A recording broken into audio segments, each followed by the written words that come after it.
गुमनाम प्यार, एक रहस्यमयी प्रेम कहानी।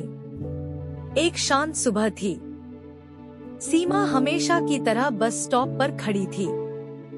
उसकी जिंदगी एक मिडिल क्लास परिवार की आम लड़की जैसी थी। कॉलेज, घर और जिम्मेदारियां। लेकिन हर रोज उसकी सुबह में एक अजीब सा रहस्य जुड़ जाता। वह बस स्टॉप पर खड़े उस लड़के को देखती थी। वह हमेशा एक डायरी में कुछ लिखता रहता और किसी से कोई बात नहीं करता। उसकी आंखों में एक गहराई थी जो सीमा को बार बार सोचने पर मजबूर कर देती थी। कौन है यह लड़का? आखिर ये डायरी में क्या लिखता रहता है? सीमा ने खुद से कहा, आज इसे देखकर ऐसा लगता है जैसे इसमें कोई बड़ा राज छुपा हो। उस दिन तेज बारिश हो रही थी। सीमा अपनी छतरी को संभालने की कोशिश कर रही थी, लेकिन हवा के तेज झोंकों ने उसे बेकार कर दिया। तभी वह लड़का जो हर दिन बस स्टॉप पर दिखता था, चुपचाप उसके पास आया। उसने अपनी छतरी उसके सिर पर रख दी और बिना कुछ कहे चला गया। सीमा ने उसे रोका और धन्यवाद कहा। तुम हर दिन यहाँ अकेले क्यों बैठते हो? सीमा ने पूछा। लड़के ने हल्की मुस्कान के साथ कहा, कुछ कहानियाँ अधूरी रह जाती हैं, लेकिन उन्हें महसूस करना भी जरूरी होता है।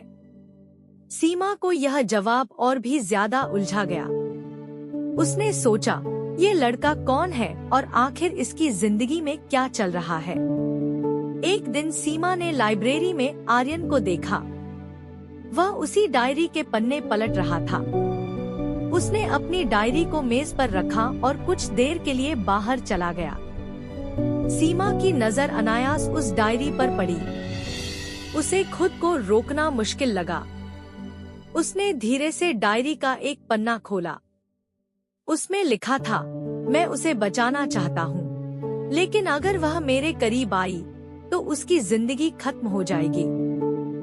सीमा का दिल जोर से धड़कने लगा। वह सोचने लगी, कौन है ये लड़की? क्या यह सच में मुझसे जुड़ा हुआ है? आर्यन वापस आया और सीमा को डायरी को पढ़ते हुए देख लिया। उसने तुरंत डायरी उठाई और कहा, तुमने इसे क्यों पढ़ा? यह मेरी जिंदगी का सबसे बड़ा सच है। सीमा ने माफी मांगी, लेकिन उसने कहा, अगर तुम्हारे मन में इतना दर्द है तो किसी से तो बांट लो। आर्यन कुछ देर चुप रहा और फिर बोला, तुम समझ नहीं पाओगी। कुछ दिनों बाद सीमा ने आर्यन को एक सुनसान गली में देखा। वह किसी आदमी से गुप्त रूप से बात कर रहा था। वह आदमी बहुत गुस्से में लग रहा था। आर्यन ने उसे शांत करने की कोशिश की, लेकिन अचानक वह आदमी भाग गया। सीमा ने यह सब देखा और आर्यन से पूछा, यह सब क्या है? आर्यन ने कहा, तुम जितना कम जानो उतना ही अच्छा है। सीमा अब और भी ज्यादा उलझ गई थी। एक रात सीमा को आर्यन का फोन आया। उसने कहा, तुम मुझसे कल मिलो। यह हमारी आखिरी मुलाकात हो सकती है। सीमा का दिल बैठ गया। उसने अगले दिन आर्यन से मिलने का फैसला किया। जब वह मिली तो आर्यन ने कहा, मैं अंडरकवर पुलिस एजेंट हूँ। मैं एक खतरनाक गैंग के पीछे हूँ। वे मुझे ढूंढ रहे हैं और अगर उन्हें पता चला कि तुम मेरी जिंदगी का हिस्सा हो तो तुम्हारी जिंदगी खतरे में पड़ जाएगी। इसलिए हमें दूर होना होगा। सीमा की आंखों में आंसू आ गए। उसने कहा, तुम्हें पता है कि मैं तुमसे प्यार करती हूँ। आर्यन ने गहरी सांस ली और कहा, मुझे भी तुमसे प्यार है, लेकिन हमारा साथ रहना हमारी मौत का कारण बन सकता है। आर्यन ने सीमा से अलविदा कहा। उसके जाने के बाद सीमा का जीवन कभी वैसा नहीं रहा। उसने हमेशा आर्यन को अपनी यादों में जिंदा रखा। लेकिन कहानी यहाँ खत्म नहीं हुई। सीमा के परिवार को जब यह बात पता चली कि वह आर्यन से प्यार करती है तो उन्होंने उसे डांटा। उसके पिता ने कहा, तुम्हें समझ नहीं आता? वह लड़का हमारी जिंदगी में सिर्फ बर्बादी लेकर आएगा। उसकी माँ ने आंसुओं से कहा, हमने तुम्हारे लिए अच्छे सपने देखे थे, यह रास्ता तुम्हें सिर्फ दुख देगा।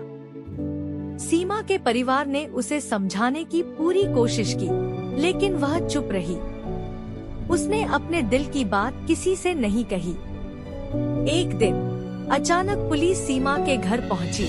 उन्होंने बताया कि आर्यन के मिशन के दौरान कुछ संदिग्ध लोग सीमा के परिवार पर नजर रख रहे थे।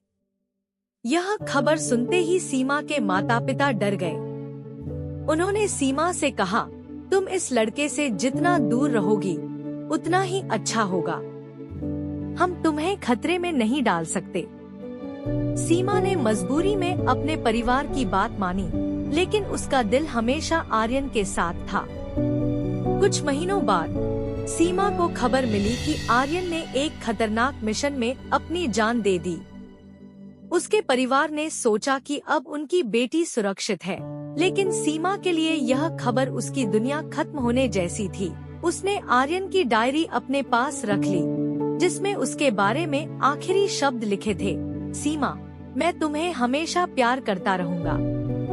तुम मेरी जिंदगी की सबसे खूबसूरत याद हो। अगर मेरी मौत से तुम्हारी जिंदगी सुरक्षित हो सकती है, तो यह मेरा सबसे बड़ा बलिदान होगा। सीमा ने अपनी जिंदगी को आर्यन की यादों के साथ जीने का फैसला किया। उसका प्यार अधूरा रह गया, लेकिन वह प्यार अमर हो गया।